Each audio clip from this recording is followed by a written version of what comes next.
Hello, everybody, and welcome to another NPCs Weekly News Roundup. It is March 12th, 2022. Tonight, we will be talking about Overwatch 2 and the lead developer on the team talking about their missteps with Overwatch as they prep for the release of the sequel. We'll also be talking about Dr. Disrespect and Twitch making up to a point and all the details that we obviously don't know about. And, of course, we'll also do a recap of Sony's State of Play that occurred on Wednesday. Again, it is March 12th, 2022. We're going to roll our intro and get things started. Hello, everybody, and welcome to another NPCs Weekly News Roundup for the week of November 20th, 2020. It is Friday. It is, where's my date? It's September 18th, 2020 here to our first story, and this is actually breaking news for all of us right now here, too. Figured this is a kind of a big one to cover, of course, with who it is. Joined via Discord by Kyle because we're in the midst of a pandemic still, and of course, everything is all kinds of crazy. So this thing is a chonker. I mean, yeah, it's a beast. It's huge. Doing that we had the Resident Evil stuff, that they were successful with Castlevania. Welcome to another NPCs Weekly News Roundup. And it's the news time. I am joined, of course, by Kyle via Discord. Kyle, hello. What's up? Man. And yes, that is us live now again. Welcome, everybody. It is March 12th, 2022. I'm Travis. As you can see, the name is right there below me. And right next to me, of course, also in their bedroom, is Kyle. Hi, Kyle. Kyle, we've got some news to talk about. I think we should just hop right into it because this one, actually, funny enough, is effectively a follow-up to a story that happened to be in our intro, and that is Dr. Disrespect. So it was actually just the other day that Dr. Disrespect put up a tweet saying that he has resolved his legal dispute with Twitch. Twitch has also posted the same thing, but they have not shared any details as to what has occurred. So where we sit right now is, again, back to where we were at, just like it was a couple years ago, that we don't know what happened. We literally have no idea what's going on, do we?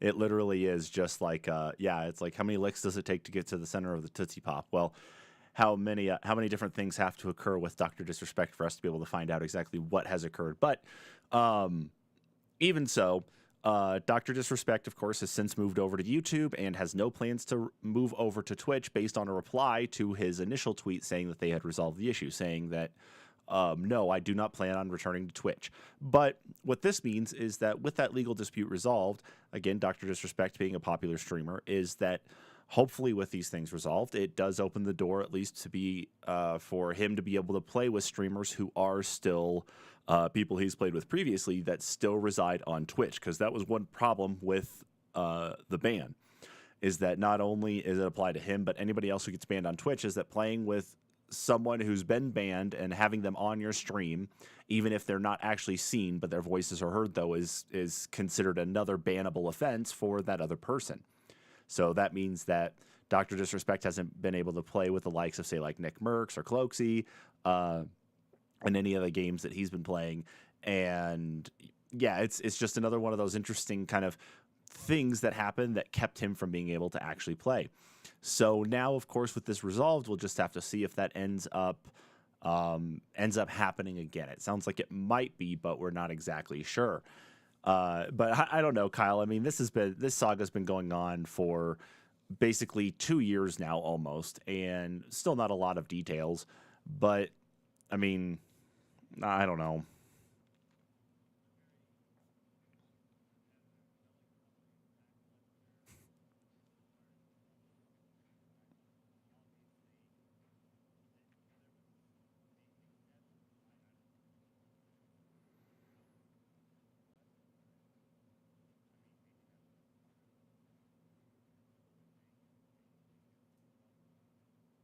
That could very well be.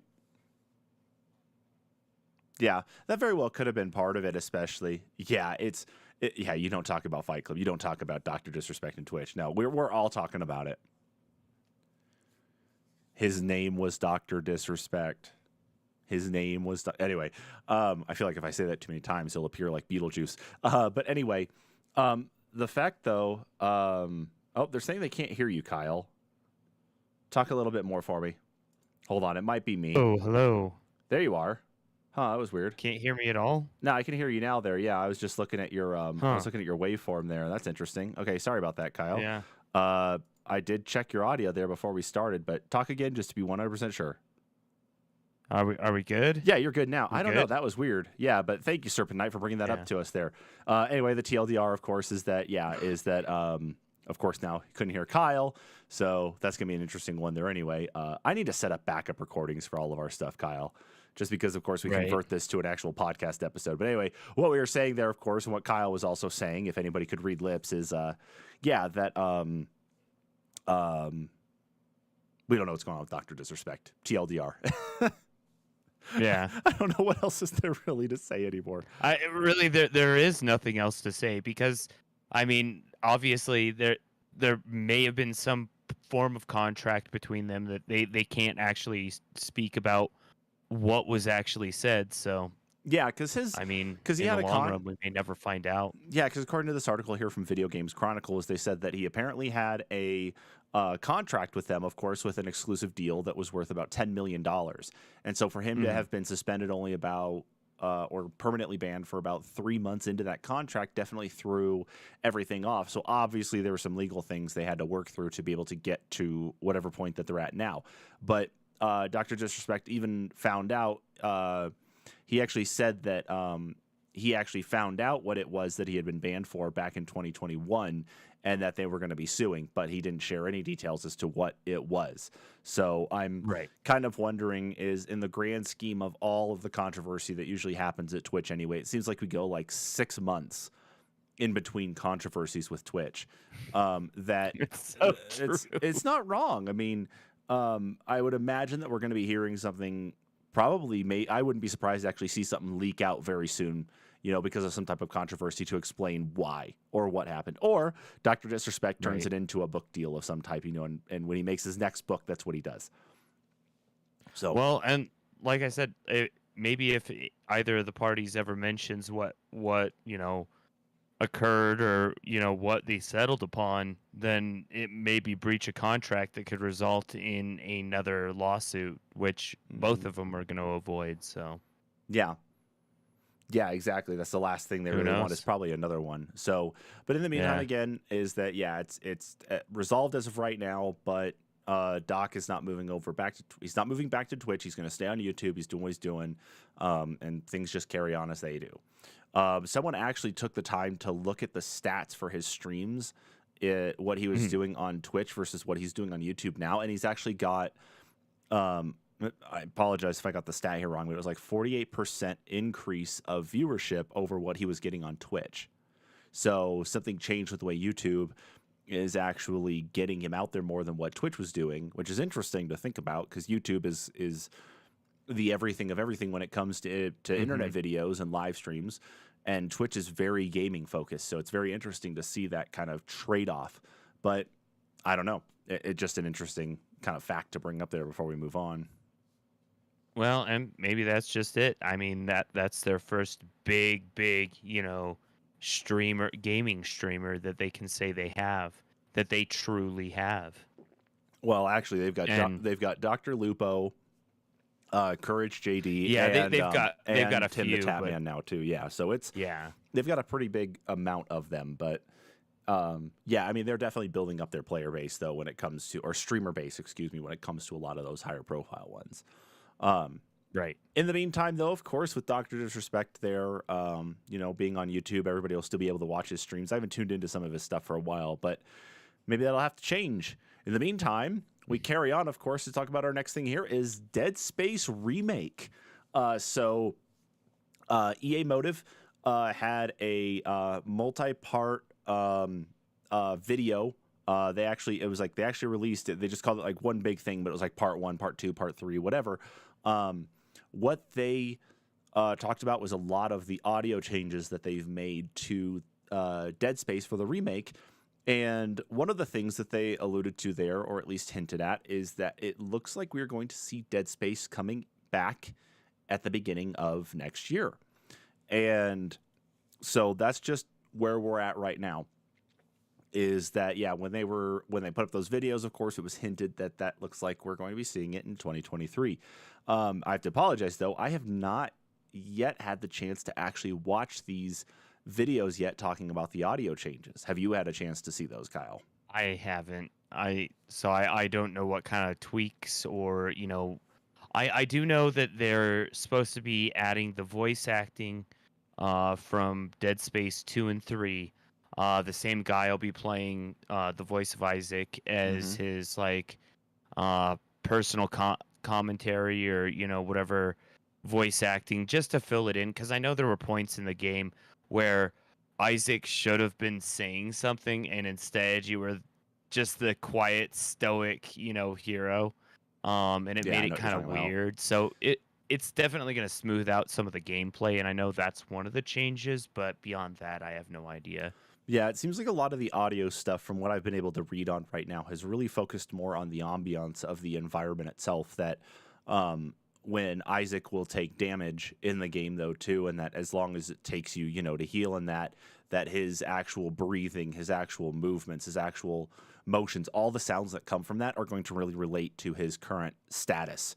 And I think there's also going to be some changes there too, if I read that right, about how his audio is going to change, especially for those first scenes of panic when you have the when you have all different creatures have all the different like jump surprises happening.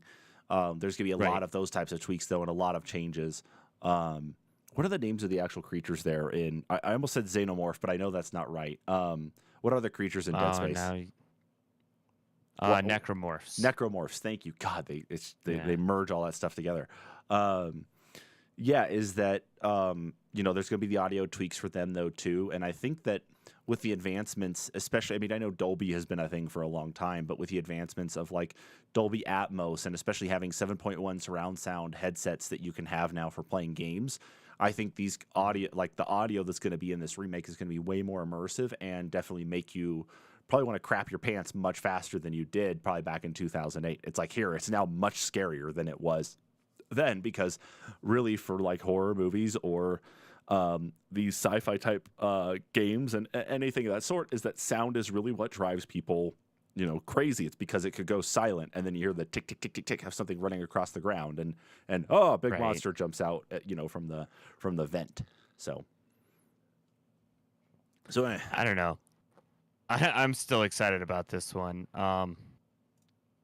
I like, similar to you. I haven't watched the any of the videos, but I could see where there's plenty of room that they could make tweaks to the ambiance and just different sounds, and like you said, the Dolby Atmos, Sony 3D audio. There's a few different ones, as long as they can put out the codecs for whatever people are actually going to be using, or at least a good general codec for something that has 3D audio, for those big surround sound systems that people tend to have, or the room speakers that can project that.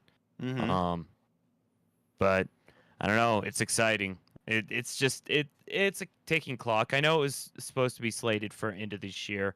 Early 2023 isn't that much of a wait. I mean, possible like 3 or 4 months longer, which, what's 3-4 months? At least we're getting the, warning this far in advance, not just, the month before it's supposed to come out saying, oh, we're going to delay it a year.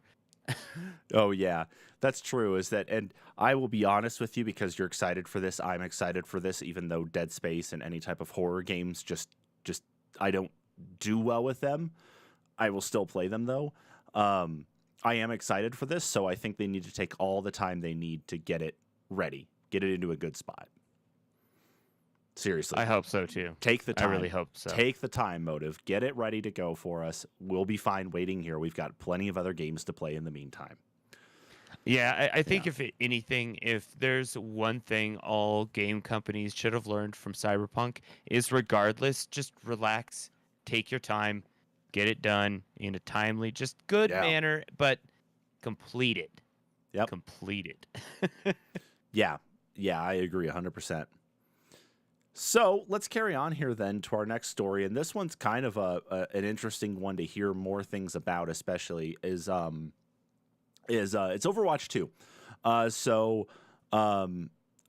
we got our first Overwatch 2 developer update, I think, for 2022 from game director Aaron Keller talking about what's going on with Overwatch 2. One of the big things that they announced is that there is a PvP beta that's going to be starting up next month. So you can go and sign up for that via battle.net. There is currently an alpha being played right now that's not only being played by internal teams over at Blizzard, but also by Overwatch League players, and I think a few other like higher profile streamers and that too have access to it. But also, outside of all those different things, they actually did admit, Aaron Keller did admit, that because of all the emphasis they made on pushing to make Overwatch 2, and for how long it's taken them to even get to this point for Overwatch 2, that their focus on Overwatch and all the content that they were doing for that really fell behind. So, excuse me, here is what he says, and this is reported on by Games Radar. A few years ago, we made the call to focus our team's development efforts almost entirely on Overwatch 2. And as development of the sequel stretched on, it meant that the live game received less focus. And Games Radar report saying he explained this meant that the company was no longer delivering on one of its core values, to support the game by updating it and delivering content on a regular basis. So, what they're doing now, though, is that they're trying to refocus, and they're trying to make sure that they really put more emphasis into what they were trying to do originally with Overwatch 1 when it comes to Overwatch 2, is that they're going to really be making more effort on evolving and developing and growing and changing and providing that uniqueness for a live game, instead of it being something where it's wanting to be a live game but isn't a live game, I guess, so to speak. And I'm hopeful. I'm confident that they can definitely live by this. I mean, we just recently got a event that kind of ties in with Reaper, but as it stands right now, though, I mean, we saw that too, especially with Overwatch, is that it felt like things just got stagnant really quick. Like after we saw Overwatch 2 announced, all the different things that were coming out about that, Overwatch 2 fell silent because you weren't hearing a lot about that. Jeff Kaplan left last year, and then everything else with Overwatch kind of just fell by the wayside, though. So, like, we weren't hearing a lot of stuff about the new game. We were hearing a lot of stuff about the existing one. And, I mean, even with all the ongoing stuff with Activision Blizzard right now, not only with the Microsoft acquisition still pending right now, but also, of course, the sexual harassment lawsuit and discrimination lawsuits going on in the state of California.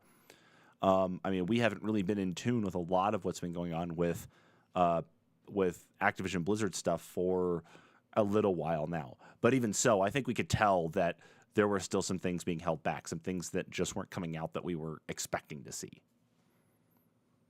So. Oh, for sure. For sure. Yeah. I mean, I don't think there's much else to say on that, though, Kyle. Do you? Yeah. Okay. I mean, I really wish they wouldn't have fell off, the first Overwatch so much. I mean, especially now that we saw that Reaper event, it was like, are they breathing new life into the game just, before Overwatch 2, or are we going to see more events? But you hear this article and it's kind of disheartening. Like that Reaper event might be just one of the last hurrahs before they just kind of say, okay, Overwatch 1 is going to be the same thing over and over every year like it has been. I mean, prior to this, when was the last time a new event was added? Like 2 years ago? Mm-hmm. Yeah, it's been a little while, because we've had just like the snow event, we've had or like the winter event, we've had Halloween event, there's been the Summer Games event too. Yeah, it's definitely been very quiet. They have changed some of the events a little, but not really a lot. Yeah, not enough to at least really keep as much engagement as they probably were hoping to. So yeah, maybe that stuff truly will change then. But yeah, in the meantime, though, let's carry on here. And I think this is something that might interest you anyway, Kyle. And apologize on this one anyway, because I do need to do more follow-up on this too. And that is that Valve has dropped the Steam Deck Windows drivers. Ooh. So, yeah. So on what was this on? I think this was Thursday is when this happened. Is that Valve has now finally dropped the drivers, specifically the drivers for GPU, Wi-Fi, and Bluetooth, for the Steam Deck, so that way it will work with Windows. As it stands right now, when you do get the Steam Deck, you can only run SteamOS on it, at least right out of the box. But now with these drivers, you will be able to install and run Windows 10 if you so choose. However, a couple caveats is that the 3.5 millimeter audio jack doesn't work right now. The what was it? 3.5 millimeter audio jack. The speakers don't work either. So you are going to have some things that work out just fine. Like you'll be able to do Bluetooth speakers, or you'll be able to do, or like a Bluetooth headset, Bluetooth speakers, or to use like a USB Type-C to audio adapter, so you'll be able to use the charging and display port there to actually be able to hear what's going on the Steam Deck. Now, even with that though, you're limited to Windows 10. Apparently, they have not added in the firmware to update the BIOS on the Steam Deck to include the support for TPM, which is needed for Windows 11 to work. TPM being that security module that's built into the processor. So it's probably there, just not enabled with the current release of BIOS that's out there to support Windows 10. So You really want Windows 11 on your Steam Deck, though? So I was watching WAN show actually yesterday. So Linus Tech Tips WAN show, and they had talked about it and said that it's like that may not be a problem for a lot of people because Windows 11 actually introduced and continue to improve on touchscreen updates that Windows 10 had improved on from what Windows 8 was. And so Windows 11 actually has more built into it for touchscreens than even Windows 10 does. But Windows 10 still has an okay touchscreen experience. So that's part of it. But this is where the caveat comes into it, Kyle, because again, you have to forgive me on this. Okay. So I hadn't seen they published the video, and today's been a busy day for the family. But during the WAN show, as well, they were talking about the Windows drivers as well, is that Linus has the video, I guess, went up about 9 hours ago or so on their channel. There are some performance mix-ups when it comes to playing games on Windows 10 on the Steam Deck versus playing against it in the SteamOS version. It's very, like, I have to go back and actually watch the video, but he definitely alluded to some very mixed bag results when it came to actually doing the testing and doing the comparison. So mileage is going to obviously vary. Now, they did make a good point, though, in the WAN show that what the AMD GPU and CPU inside this here, I mean, it's basically an APU. It's a system on a chip. It's all built into one package. What they did say is that this isn't like some sort of new built from the ground up type CPU. This is using an existing based architecture with RDNA 2 and the Zen platform. So it's not necessarily out of the ordinary for what they're doing. It's just that there might be some communication paths that just still need to be finer, like, or be finely tuned, that just haven't been done so yet. And that's why there's this mixed bag result of like performance on the Steam Deck when it's running Windows. Right. So, yeah, crazy, right? Yeah. I don't know. I've heard there's some still, regardless of the Windows, or if you're running it just SteamOS, there's quirks about the system, like it still cannot and will not run Halo games whatsoever. Yeah. On the other hand, the Elden Ring experience, as far as PC goes, it actually runs Elden Ring better than even some high performance PCs. Some of the stutters that have been occurring on specifically the PC version, it has corrected, or actually the Steam Deck devs have corrected and put out patches for. Yeah, I've noticed that too, and I mean that's one way to be able to take it with you, on the go. That's pretty slick. So, yeah. And I mean, I checked my list. As far as it goes, I've got like good to go, like 100 games that I can just play right away, and then probably another 200.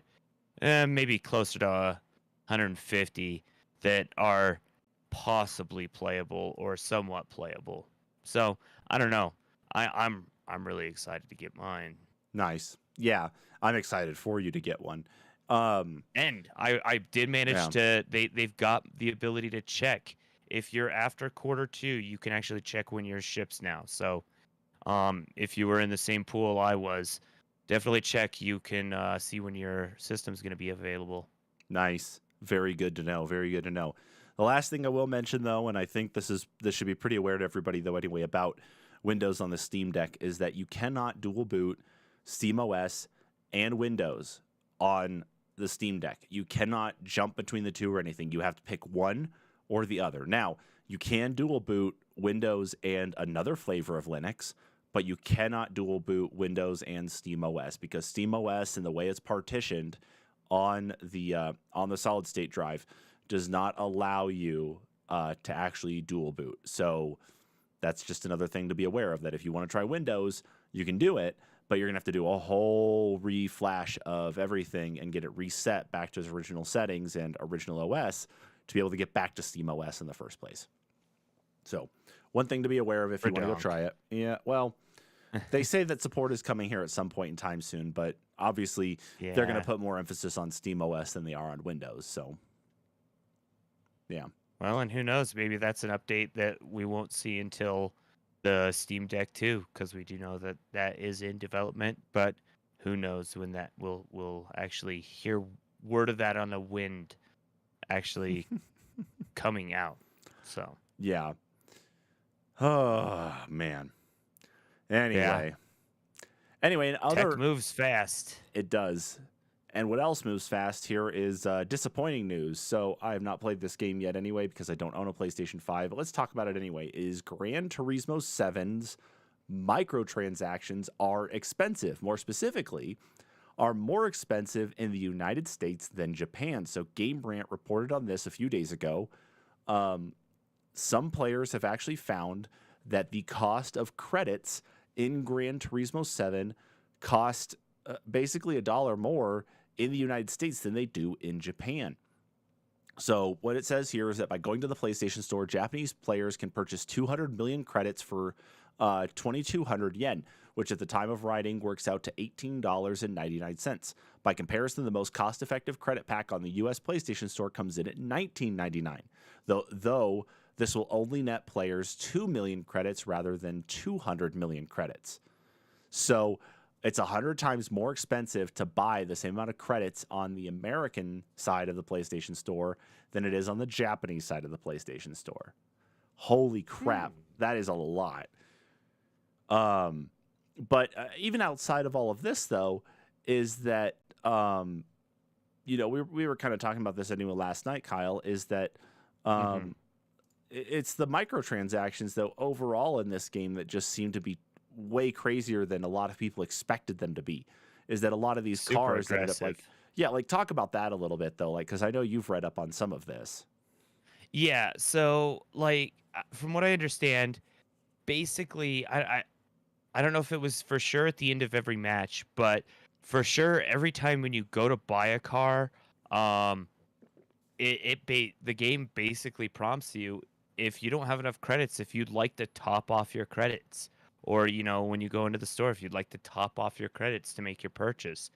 So, I mean, right there, they're already putting it out in front of you, trying to get you to spend to get the cars, which are, aggressively priced anyway. I mean, you're going to be spending the 2 million quite quick, honestly, just between tuning and buying the car and, if you do any paint jobs. But beyond that, the Gran Turismo, I believe it was Gran Turismo Sport that was released on PS4. If you wanted to purchase cars from the store on that one, or bolster your garage, it was 99 cents a car. Whereas on the PlayStation Network now, because of the cost of cars, being, $5 million, $10 million, if you buy a fully upgraded, Nismo, whatever, you could be spending like $60 to $100 just on a car. See, and that's ridiculous, especially because the game launched at $70. Not 60, Yeah. $70. Yeah, you're already getting that aggressive $10, you know, extra PlayStation fee for your game. So, Yeah, and that's just one of those things. I mean, we knew that like expensive games or the cost of games was going to be going up here at some point in time, and it was even announced before the PlayStation 5 and Series X launched that it was going to happen. And we've been in the world of microtransactions for years, pay to play, pay to win, all those different things have been out there for so long. But it's the fact though that that they only really dropped all of these microtransaction, like all the microtransaction processing when the game launched. So when people were actually reviewing this title, that was stuff they couldn't see and they couldn't report on. So right. that is kind of a pain in the ass when it comes to, it is one of those weird little deception things. Like it goes back to UFC 4 back in, I think it was 2020 or 2019, when EA released that game. The reviewers reviewed it. Everything was good. And then as soon as that went out live to customers, it was about a couple weeks later, I think, they had an in-game advertisement for Amazon Prime's, what is it? The Boys, I think is the show. That superhero show there. They had an advertisement for that in the game. And that blew everybody off. It's like, I paid $60 for this game and I have to watch an advertisement in the game. It was bizarre. And now all of these other things, though, post-launch are just now continuing to add up. I mean, like, what are we going to see next, especially with these other titles, especially as costs go up? It's ridiculous. Yeah, I was kind of skimming the article, and there's this one segment in here that says the excessive just to quote this one section, the excessive nature of Gran Turismo 7's microtransactions has already been criticized by many in the community, and for a very good reason. At the current prices, U.S. players would need to spend at least $340 in order to purchase the 10 most expensive cars in Gran Turismo 7.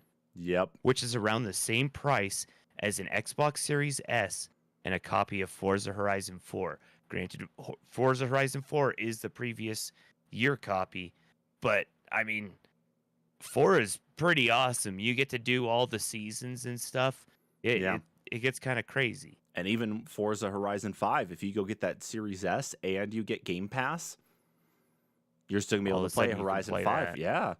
So, yeah, that is a very interesting thing because, like, that's an interesting one. And I know I always show my Xbox fanboy side of things when we're always talking about stuff like this anyway. But Forza Horizon 5 does have microtransactions in it, but they gift you so many cars.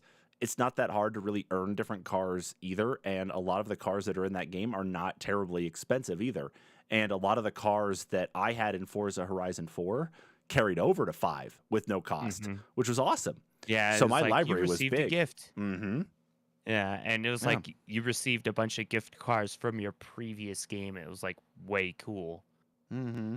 Yeah, and Serpent Knight here points out on YouTube, says, sounds like the thing with the Gizmondo where the budget version forced you to watch several commercials a day. See, and that's one of those things, too, that we also see with something like the cheaper version of like the Amazon Kindle Fire tablet, too, where it's like with ads. So it's like, okay, you only pay $35 for this tablet, but you have to have ads up on your home screen before you unlock it, to see and look at that, too. It's like, okay, you are making a trade-off at that point.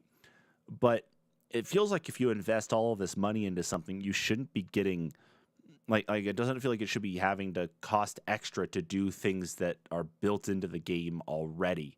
And this other article here from Game Rant anyway, talking about Gran Turismo's microtransactions, they make it clear. They say, as previously mentioned, reviewers were not able to see its microtransactions pricing while they tested the game, and it still managed to earn high marks across the board. So fans can likely ignore the microtransactions completely if they want and still have a good time.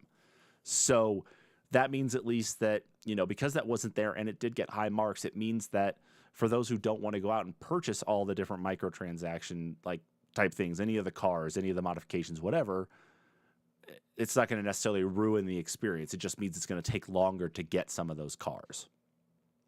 Yeah, but another thing to also consider is Gran Turismo 7 is more of a difficult simulation game than, Forza Horizon. I mean, you can tone Gran Turismo down a little bit, but I Right. mean, it's still always going to be simulation in some form or another. Beyond that, the winnings that you earn from races aren't nearly as large as what you would win even in a Forza Motorsport game. So it makes it that much more difficult. So seeing as how $340 for the, 10 most expensive cars for a game that you can only play on a console that's extremely difficult to get, where an Xbox Series S, I can actually go to Walmart right now and pick one up because I know they have one. Um, and they've pretty much had them consistently at our Walmarts and our Target for I'd say since the end of January. Mm-hmm. Yeah, their stock is So actually I really mean, good. what's the trade-off here? Mm-hmm. Are they just trying to cater to an elitist audience, or maybe in the future they'll pull a Battlefront and they'll pull off the microtransactions and see the fault in their ways and say, well, this was very predatory, and you know we're Mm-hmm. not going to make money doing this on a console that isn't even out there to sell. Hmm. Yeah. No, I agree. And that might even be a tactic that just is overall just used in the rest of the industry anyway, is that, for Hmm. all these other different things that are out there, it's like, well, look at the game you can get here instead and not have to worry about paying all that. It's one of Right. those, it's the same type of like tactics you see in politics anyway, too, where it's like you see what one politician's doing, so you use that to your own advantage to make your advertisements, make your push forward for what you're doing instead. That could be what we see here going forward too, is that for some of these microtransaction things is just how much more the advertisement or the push changes from the competitor. So Ugh, I know, I that's know, disgusting. That's disgusting. I know, but that's just how things end up working in the industry, unfortunately. That's just kind of what we're probably expecting to see now. But I get Yeah. it. I do get it. Um, but even so with that, of course, is like I said there at the end, is that Gran Turismo 7, it does cost $70, but according to all the reviewers, though, is that it's still a fun game to play if you really like those more like near real life precision driving simulator games. So, take that as you will there. And if you want to go spend the money through the microtransaction system, go do it. If you don't, it looks like you're still going to have a good time. So, Eh. yeah. But let's carry on here to our last story and talk about the Sony State of Play, kind of going through this recap here, thanks to Tom's guide. So we got ourselves quite a few details in the State of Play, not only some new game announcements, but also some additional details on things that were already known about too. And one of them, I swear to God, I got to focus on this one first because it just drives me absolutely batty. Is the what is it? Exoprimal, I think is what it is. Yeah, Oh Exoprimal. God. This game just absolutely drives me completely batty, and I don't know why it does so much. I got to bring the trailer up for this because like The Dino Crisis, I maybe spiritual successor. I don't know what this is. mm-hmm. It's I'm confused. I'll say that much. I'm just confused by the whole trailer, because when it starts out, you see the girl with the red hair. She's in this chopper. You're thinking, oh, this is definitely going to be Dino Crisis. Mm-hmm. But I mean, then it just kind of deteriorates from there. Well, I think one thing that bothers me is that it's like I don't really remember a lot from Dino Crisis as a kid, but like I see this and I see like a Capcom game, but I think like what really bothers me more than anything is that it's like, here's your weather report today. Today it's going to be a high of 75 and a low of 56. Oh, and we've got a vortex that's going to throw up dinosaurs all over the place, like you're seeing here right now. It's just it's so bizarre to me. It feels like what I'm seeing here is more like an arcade game. Like I'd be playing something like Time Crisis, where I actually have the gun con and I'm working to shoot whoever these people are, or like whatever these animals and dinosaurs, all these different things are. That's just what I expect to do. Yeah. I don't even know what to say. I'm like looking at the trailer as you got it going. I know it's a couple of seconds behind on my end, and I'm just like, Jesus, what am I watching again? I'm confused. I'm confused as much as the trailer's confused. Yeah. Like I just don't understand exactly what we're expecting to see here, though. Like I just don't know. I have to get away from that because that was just so freaking crazy. I mean, who knows? Yeah. Capcom does make good games. I mean, they've made bad games, but is this? I don't think this is the first time they've done something with exosuits before. So maybe they can do it right. I don't know. Yeah. Yeah. We'll see. Yeah.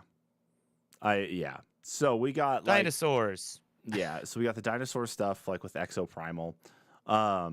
We've got Ghostwire Tokyo details that were also talked about as well. The game is actually going to be out on March 25th. So there was a new trailer that showed off more that's going to be happening in the game, but we've only got a couple weeks until that game is out, so just be ready there too. Less than 2 officially. No kidding. That one got pushed out by what, 6 months just this last year? Yeah. Okay. Of course, we got Final Fantasy Origins that was also talked about too. Kyle, stop me if there's anything else that you really want to talk about here specifically too. The one I'm actually excited to try out as well is Gundam Evolution. And Gundam Evolution, that'll be the one that'll let you pick like the different Gundams from different series, and it's basically just it's a team shooter.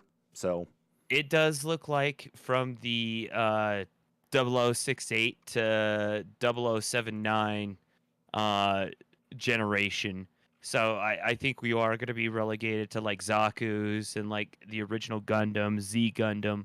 But I mean, there is still quite a bit of mobile suits that it looks like you'll have variety to pick from. And you might be able to actually kit out potentially. Yeah, and I think some of that kit out type stuff comes from this mobile I almost said mobile suit game. There's this mobile Gundam game that lets you kind of like use like the whole Gunpla method to be able to actually like kind of put different Gundams together in a way you'd want them to do by using like base Gundam kits. And it looks like that some of that might actually be carrying over to this game too. But yeah, this one actually does look fun, and they're getting ready to start up a network test for it at the end of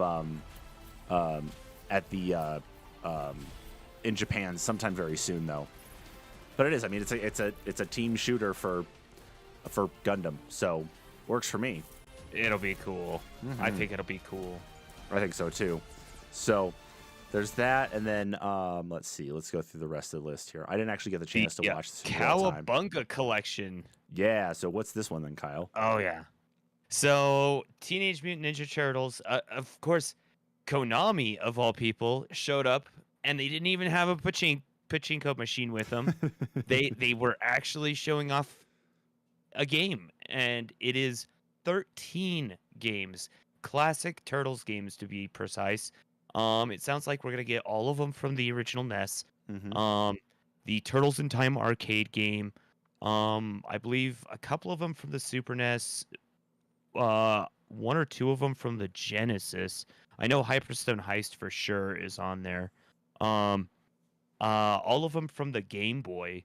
So quite the collection. And actually, I want to say the Super NES ones, the arcade version, Hyperstone Heist. There's, I believe, 5 in total, maybe 6 that are going to actually have online play as well. So you'll be able to hop online with your friends and squad up with 3 other turtles and I don't know. No, did they say that throw some foot soldiers at the screen? Now, they say if this is specifically for just PlayStation, or is this going to come out to all the other consoles though too? No, at the event they did show it as just PlayStation 4 and 5.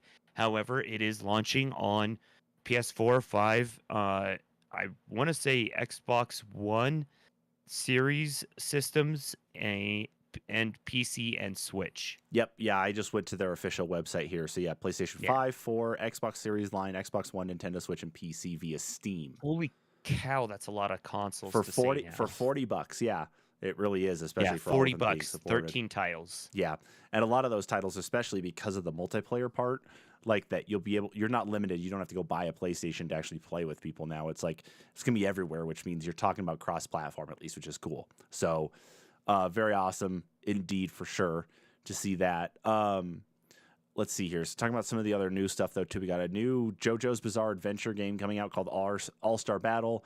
50 characters are going to be in this one, and it's just another battle game, another not battle royale, but another fighter game there. So, speaking of fighters, there was also a Godzilla style game that's basically kaiju battling called Giga Bash.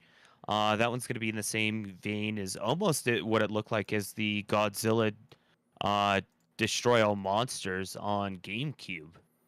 oh, is it really? I'm going to bring that up Yeah. right now. Let's take a look at this one. Let's see what this one looks like here. So, okay. All right. Oh, yep. This definitely has that. Yeah, this definitely has that.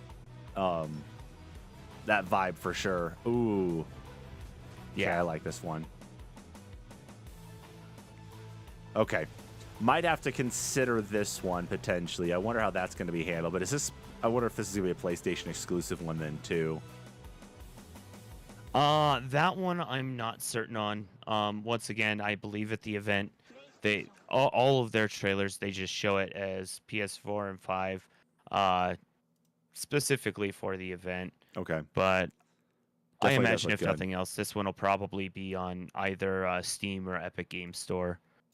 Another one I'm really excited about, however, is the Trek to Yomi. That one's going to be a black and white side-scroller samurai game that's kind of set in like a almost Kurosawa-esque film style. It looks really cool though.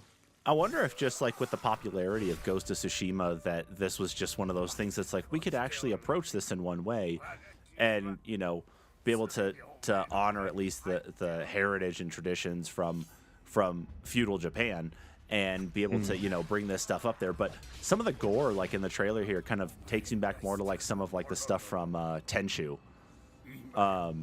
I kind of see some of that in it, at least, even with some of the animations. I feel like I'm looking at almost like a side-scrolling Tenchu game, in not all the way, but it, like, so to speak.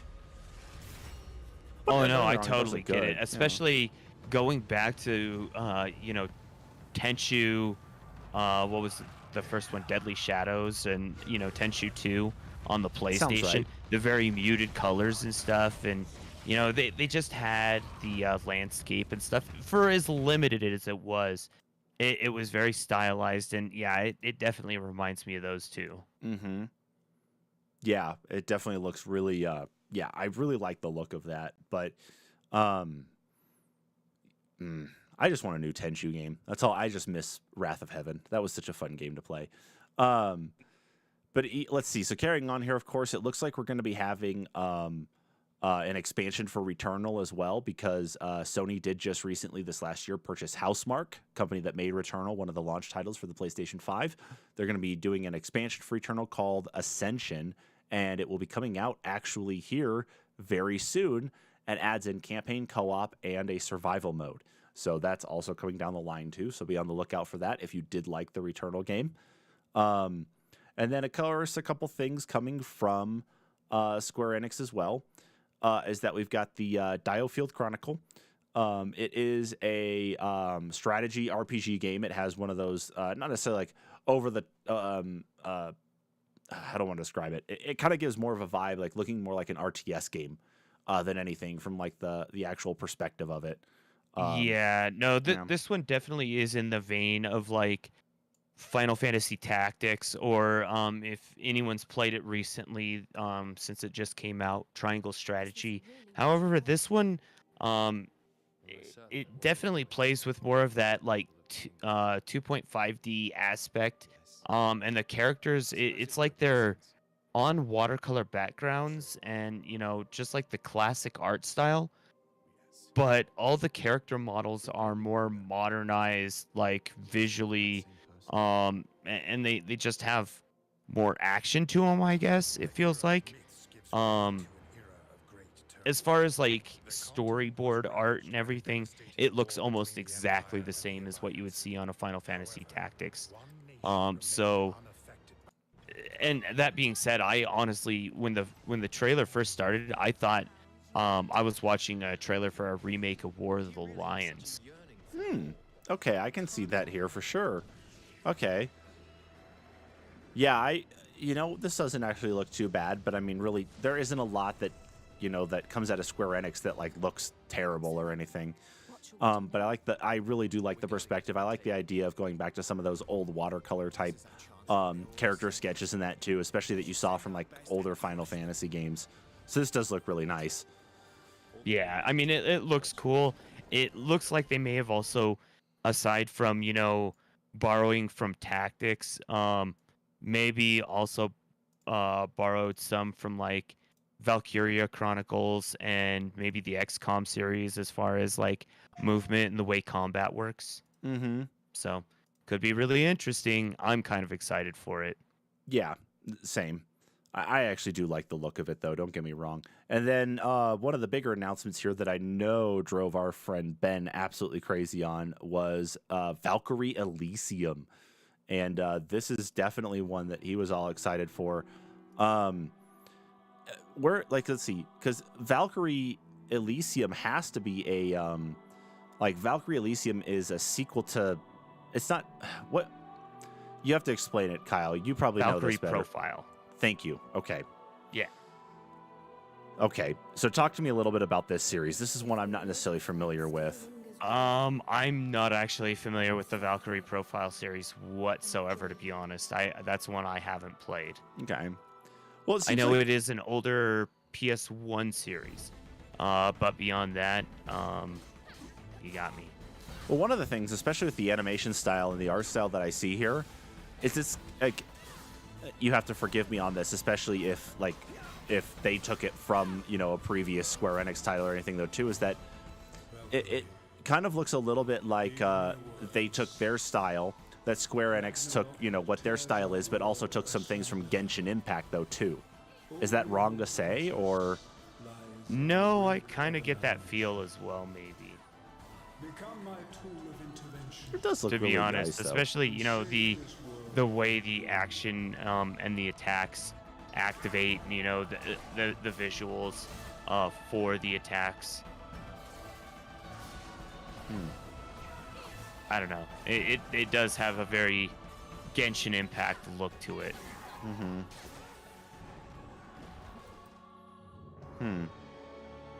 It does look really nice, though. Don't get me wrong. I think that is actually a really good looking game, though, for sure. So, yeah. But I know there were a few other little things talked about at the State of Play, though. But if you want to go check out that full recap, of course, go over to PlayStation's YouTube channel and go check out that full stream. I think it's only about maybe a half hour to an hour long. So, yeah, I think it's only about 24 minutes, to be Oh, honest. really? That's it? It seemed like it was longer. Yeah, but maybe it's pretty short. Maybe I was seeing more of like Giant Bomb talks over the State of Play, and theirs usually goes on for like an hour or so too. So. Oh yeah. Yeah, no, it was a quick one. They don't really have much fluff in this one. It was trailer talk, trailer type. Yeah. Yeah. That quick. Especially with a lot of the thought that people were going to see more details on PlayStation VR 2 or even more details on whatever Project Spartacus is actually going to be. So. Yeah, one of those interesting ones. But in the meantime, and I think when we hear about them, it might be at the same State of Play, and it's gonna be a long one. Expect like a 45-minute to an hour long one. Mm-hmm. Yeah, I would expect probably if anything we see next is Microsoft today looks like they're prepping for an E3 style event of their own here during June. So maybe Sony is going to be waiting till then to really kind of hit everybody hard with all of these other big things, So I guess we just got to be on the lookout for that announcement, though, too. But in the meantime, that is it for the news this week. We have talked about everything that we think we can. There's probably stuff we're missing, but We've talked to you about the stories that we care about, of course, for this week, though. So, with all that, thank you so much, everybody, for joining us for this week's weekly news roundup. Of course, if you're watching us here on YouTube, be sure to hit that subscribe button and notification bell so you know when we go live with our next news live stream. Of course, be sure to follow our podcast as well, anchor.fm/the-NPCs-podcast. Subscribe to us on your favorite podcast platform of choice, and make sure to go through our back catalog where we talk about a whole bunch of different things. Our NPCs Discuss episodes, our What Are You Playing, our old topic episodes, all the fun stuff that we've done over the last almost 3 years of doing all of the stuff that we've been doing so far. With that, of course, though, thank you so much, everybody, for tuning in to this week's news. We will catch you all next week. Bye-bye.